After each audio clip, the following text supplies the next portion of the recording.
I'm Heather from booktubes, and today are my favorite classics. I normally am strictly about romance. I read tons of romance, that's why I like. However, these are some classics that I really loved. I read them way back in the day, and I thought that I would do a video talking about them. My very first one should be no surprise. As a romance lover, I love Jane Austen's Pride and Prejudice.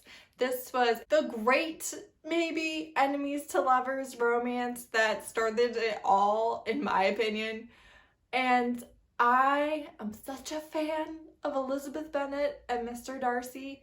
Their banter, all that wit, if you've seen the movies, all of the funny parts, all of the dialogue, everything was written by Jane Austen. The movies haven't created that. That was in the book.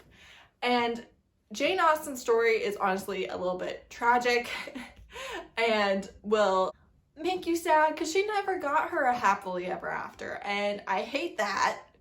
I have to live with that knowledge every day.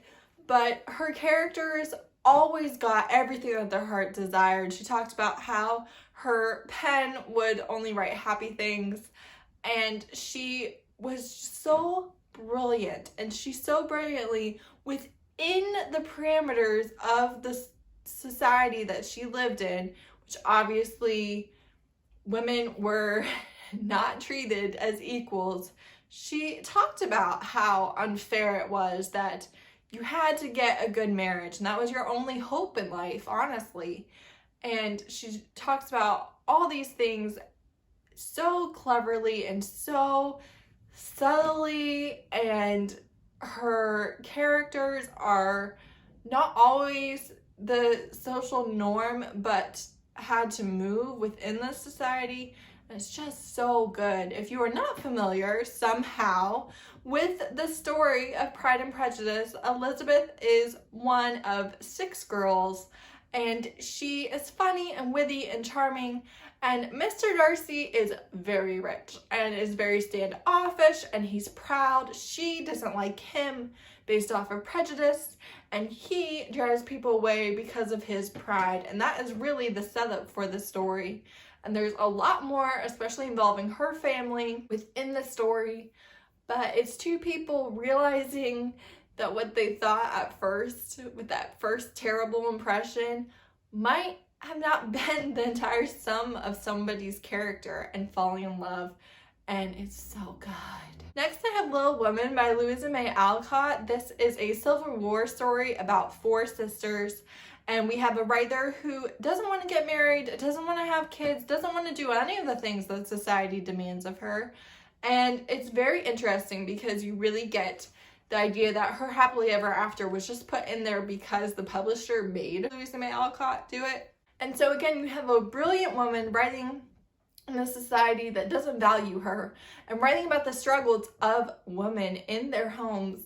And it's so well done. There is a romance, and you, if you don't know, I'm not going to spoil it for you, but it's interesting to me how she manages to kind of change your desires while still liking everybody. Like, what you start out wanting to be the storyline isn't necessarily what you get, and you end up okay with that. There's also tragedy and emotions, which I tend to avoid like the plague, but it is a beautiful story. Also by Louisa May Alcott, and much less known, is Jack and Jill. Jack and Jill is basically about a group of teenagers, and it really showed me so much when I was a younger teen about how I thought and how I felt about how other people thought about me, and how I wanted to change and I couldn't change, and I was so hard on myself for not sticking with my to-dos and my resolutions.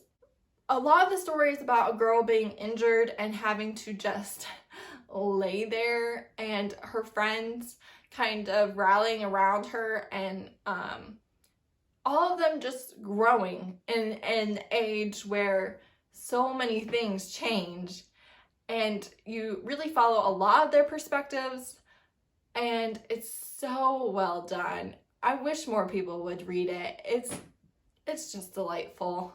Next, I have Anne of Green Gables by Montgomery. And Lucy Maud Montgomery was also somebody who had a bit of a tragic story, but her books always ended so happily. Anne of Green Gables is by far her most famous book. I think most people don't realize that the series is, I believe, 8 books long, and so most people kind of know the Anne of Green Gables story up through college, but it actually goes through her marriage, through her children, and all the way till her youngest child is an adult, and the final book is about her youngest child being an adult and falling in love herself. And I have not read these since I was a younger teen, and I really want to go back and reread them as a mom and an adult and a wife and kind of see that perspective.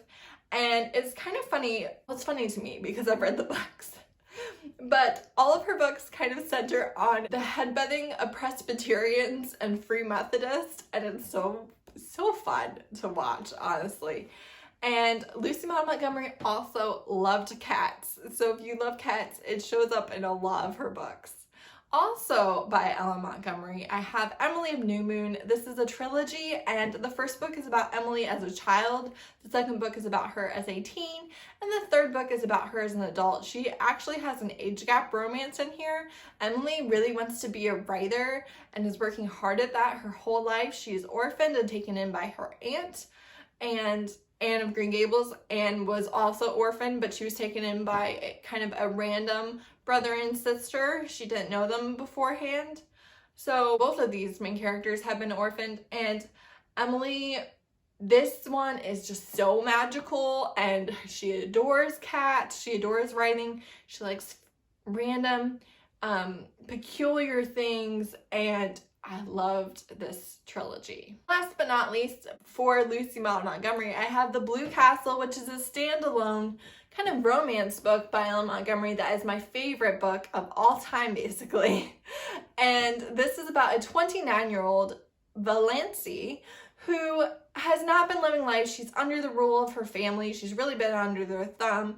And she gets life-changing news on her 29th birthday and decides to live. For 1 year, she is going to do whatever she wants. And she does that, and it is amazing. She stands up to her family, and she falls in love, and she takes care of a friend, and she moves, and she does all these things. And it gets wrapped up in the sweetest bow. Every good thing that could happen to her at the end of the book happens, and I just loved it. It was my first book. In fact, I read it when I was like 11, that showed a girl kind of being like, you know what? I'm sick of this. I'm going to change everything. And I loved it. Next, I have Lady of the Lake by Scott. This is poetry, and it is a I don't even know what it's called. This shows you how in the classics community I am, because I'm not. But it is a story told in poetry, and it is a love story, and it's kind of between enemies, I think. I don't remember, but it was gorgeous. I read it a few different times, not even for school. It was just for pleasure because I was a weird kid. I don't know what to tell you.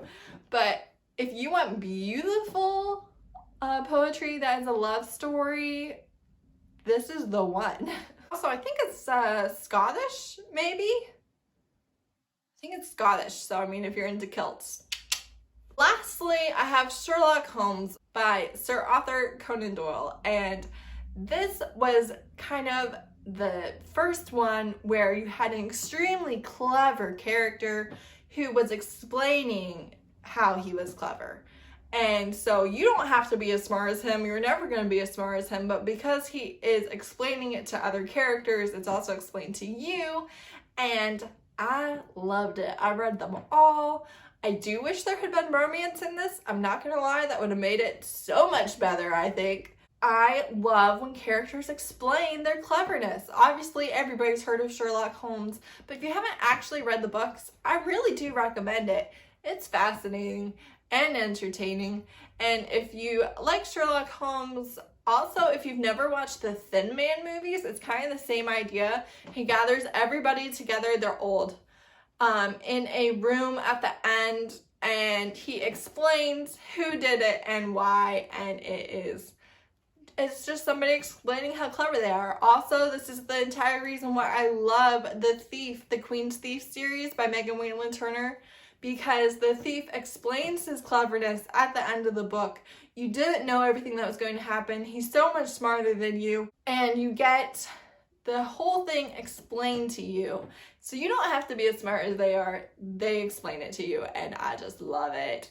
If you have any recommendations for books like that, tell me, because I love it and I have never found enough of it. There's only a couple examples that I really know of. So what is your favorite classic? I would love to know. Again, if you enjoy romance, that's what I talk about, that's what I read, and so I would love to have you subscribe. Thank you so much for watching. Bye.